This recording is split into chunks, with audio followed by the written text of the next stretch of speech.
drivers stopping now.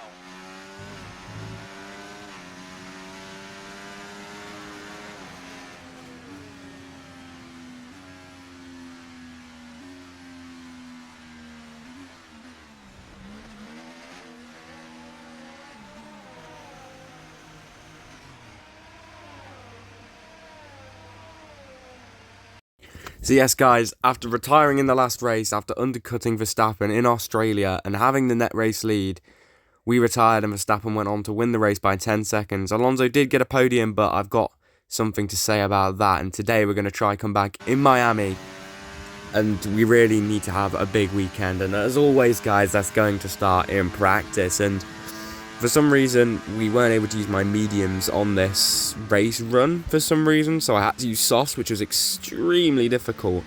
So, yeah, but in the end, we just about managed to squeeze it over the line and get the time in. We'd have to use all the RS, but we were able to get it in, and that means we have perfected the race strategy program, and we also did track acclimatization. That was the other one we did.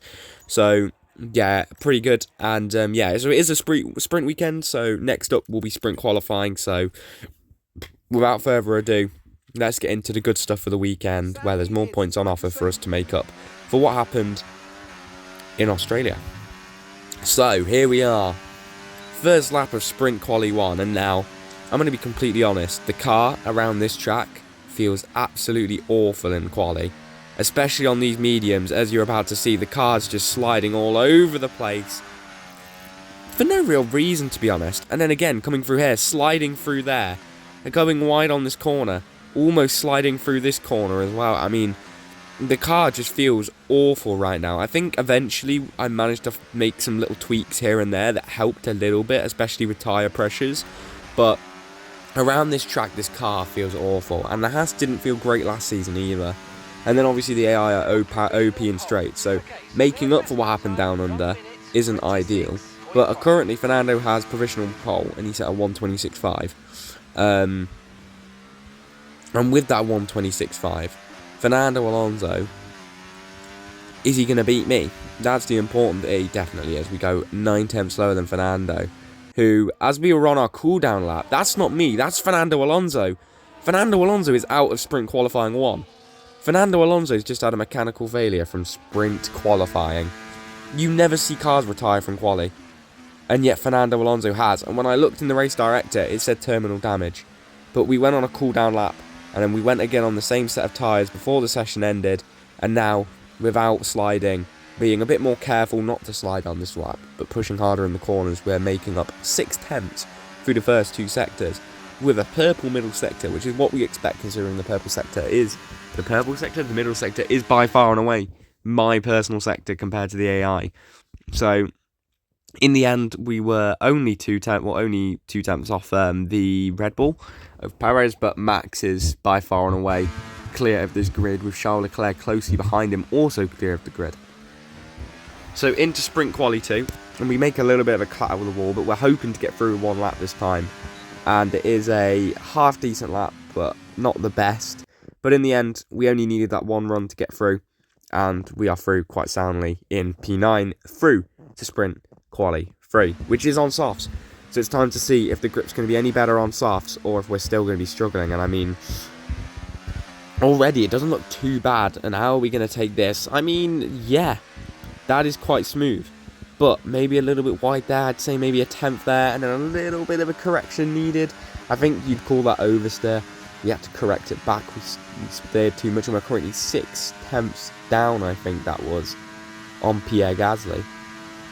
No way was that 6 tenths down on Pierre Gasly. Surely that can't be the case, surely we're not that much slower than an Alpine. Up to the line, 125.7 from George Russell, we're going to set a 125.8, so we weren't that far down, surely. Must have just been a glitch, but in the end, we only get P7 and we're 7 tenths off. So it doesn't look good for Aston.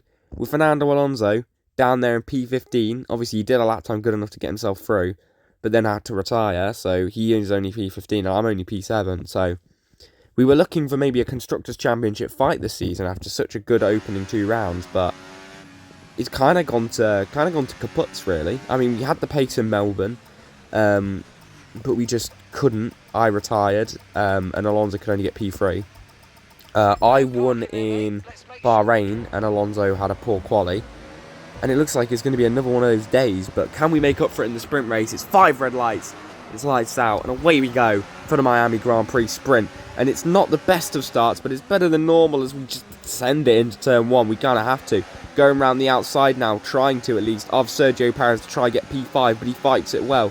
We are going wide and we're almost sliding off the track. We have to defend this position here from Oscar Piastri, which we are going to do quite aggressively and hopefully keep ourselves in P6. And it looks like if Piastri backs out, which he should, and he does, we are going to keep P6 for now. So let's see how this progresses into the rest of the race. As moving on to lap 2 here, on to the end of lap... No, wait, what? No, this is literally the same thing. Sorry, I didn't cut this clip up properly. That's my bad.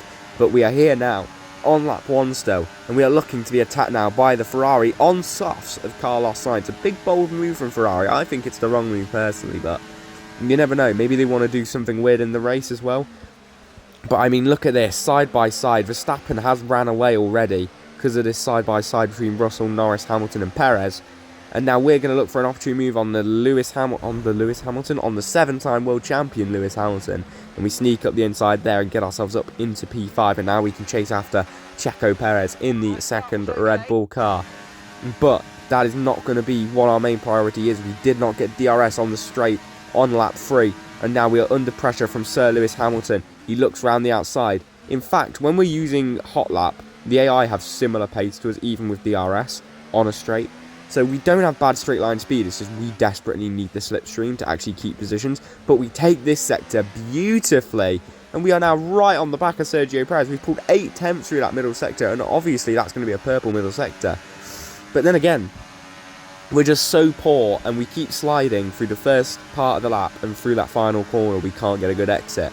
And it keeps costing us so much lap time. But once again, Hamilton tries it, but we pull away on the straight. We manage to keep P5. But it's getting frustrating now. I want to move forward. I feel like if we could put a couple good laps together, we could get there. But let's see if things are going to change from lap 8. But again, coming out that final corner, we make a big mistake getting caught up on the curb. And Lewis Hamilton, here he comes round the outside. I think it's going to be a simple defence on the 7-time world champ. And it is. We managed to hold him out.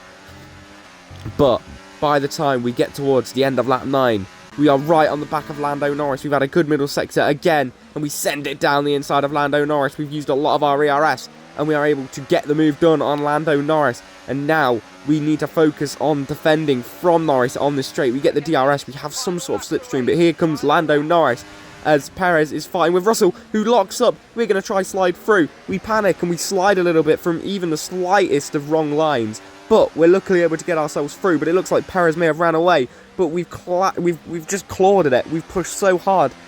Even on the last lap, I knew I had to try get DRS on Perez because I know I could get him here. We need to try stop this Red Bull 1-2, especially for that Constructors' battle. And we've done well to keep him within DRS range. We now need to use this 50% ERS, and we need to go for the move on Sergio Perez into the final corner of the Miami sprint. Verstappen will win by 7 seconds. We couldn't do anything about him today, but we can do something about Sergio Perez as he defends the inside late, and we go round the outside. But can we get the exit? Can we? No, we can't. Perez gets such a better exit up to the line. DRS and slipstream. Can we do it? No. No, we can't. And it's a disappointment in the end for us, as we can't get Perez. We really should have, but we couldn't get Perez. Alonso only managed P11 as well. And in the end, it's a poor effort from us. We do get ourselves 6 points, but Red Bull get themselves 15 to extend their championship lead. So into normal quali we go. We need to now put together a good race. I'm looking for P1 and 2 here. I'm looking for P2 and 3 here if Verstappen runs off. We need to gain points on Red Bull at any opportunity now. We need to finish ahead of Sergio Perez every single Grand Prix. And Alonso setting a 26-1 to start off this Q1 session, which is a good start, good intent from Fernando. Will he be in the fight for pole? Will I be in the fight for pole? I mean, my quali pace, if I hook up a lap around here, then yeah, I probably could have a chance at pole. But if I don't, and at the minute I'm driving really poorly around this circuit, and that is going to continue as we can only manage a 26.3, which is not ideal.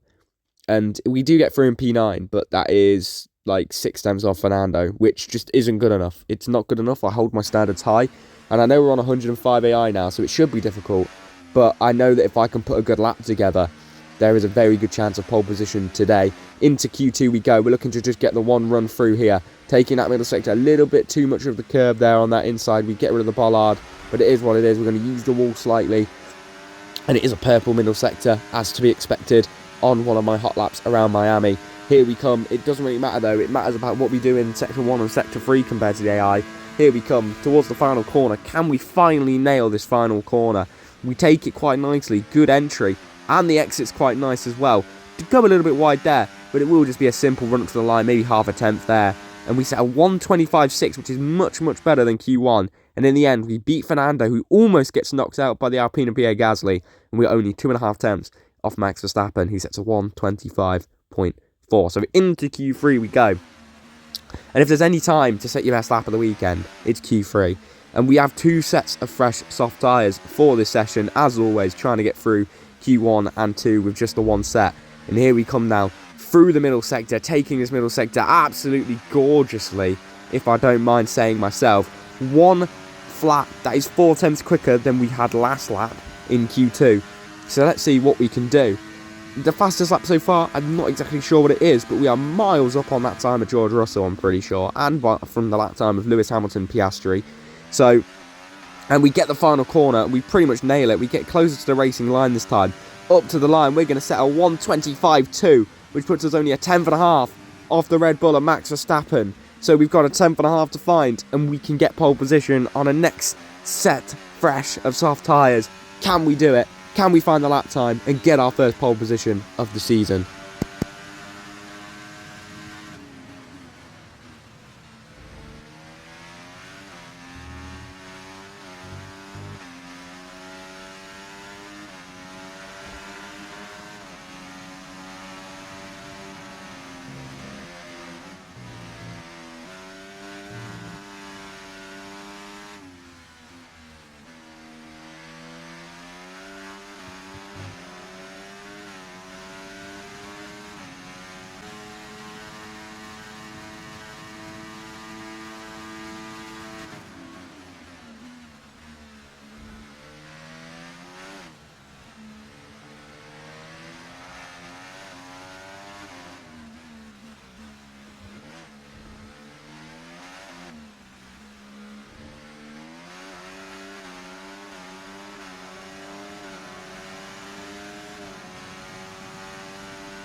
We now have 2 tenths in our pocket, another purple middle sector. Can we nail this final corner? We go from being 2.2 tenths up, but we have a poor final corner compared to our poor previous run. We don't get as good of an exit. It's only going to be 1.5 tenths, but that should be enough for pole position.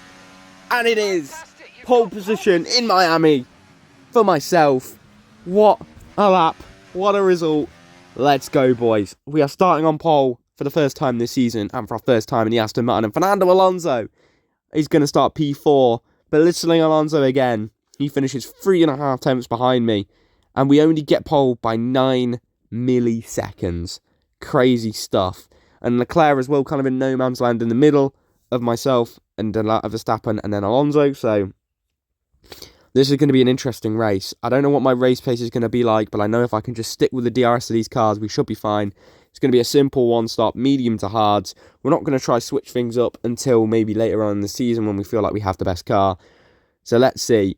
We need a good grid slot though, because we are going up against one of the best starters on the grid, Max Verstappen. So let's try something. I mean, it might be risky, but let's try something a bit unorthodox. We're going to angle towards Verstappen. Okay, not the best placement there, mate. Let's try and get a good look. I messed it up. We're in a bad grid slot, guys. So you know exactly what that means. 5 red lights for Miami GP.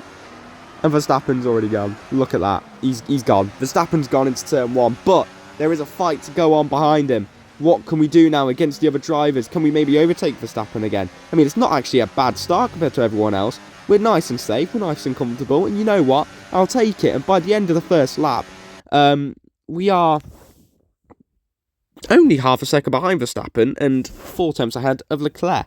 So that's not actually too bad of an effort. And on lap 2, Verstappen has dropped us through the first few corners because I am shit, apparently. So yeah, and then we scratch and we claw and we try our best to try get within DRS range of Verstappen, and we just about don't by a millisecond. Literally a millisecond is what separates us from getting DRS, and now we're being attacked by Charles Leclerc. So I think it's now best to let Leclerc through, and we're going to try get towards Verstappen through Leclerc's way. So I think that's the... Leclerc's locked up. We're going to... Like, for our own race, we have to go back through, but Leclerc has fumbled the bag and cost us 4 attempts, and now Verstappen is 4 seconds up the road on lap 6. We have finally let Leclerc through. Perez and Alonso are fighting behind us. They're in a world of their own with a Mercedes with them. So I think we are safely battling for P2, and maybe Alonso could get himself into P4 and we could play some team games, slow down Leclerc, get Alonso through. Maybe there's some stuff we can do in the... Oh, you're not again. You're fucking joking me. It's the MGUH. Not again. Oh, not again. I literally have it on low frequency and we've retired 2 races in a row. No faults for a whole season, and we've just had 2 in a row. I can't believe it. I can't believe it.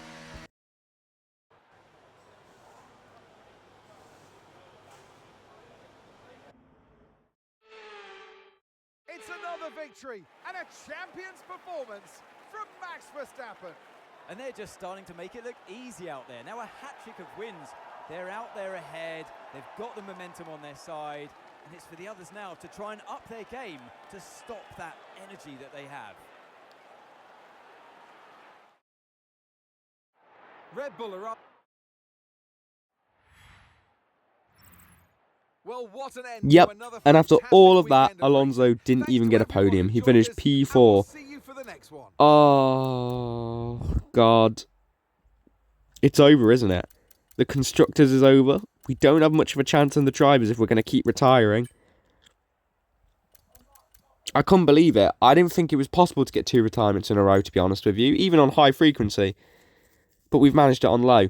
And again, the game is taking rating off me for a mechanical failure. What are you doing? Oh, but don't worry about it, guys. We lose rating, but the team give us 400 R&D points. Oh, look at that. Combine the last 2 retirements in a row, and we can make an upgrade to the gearbox or something. Look at that. 2 DNFs in a row is mental. We won the first race in Bahrain. We could have won Australia, and we definitely could have got P2 in Miami. We should be in a close title fight with Verstappen right now. We have it on low. Literally have default frequencies on low. I know I've got the types on high because it's cool, but like, I mean, at least the only saving grace is that it's an MGUH, which we needed to replace anyway, and we've got 5 of them. 4 of them. You never get through them all. But there is no saving grace. Next track up is Imola, guys, and you know what? We've got to win the Imola Grand Prix. If we don't win the Imola Grand Prix, the Constructors is off, the Drivers is off, but luckily, I actually have some incredible pace around Imola. Imola's one of my best tracks. It's time to go demon mode. That is so cringe. Sorry, guys.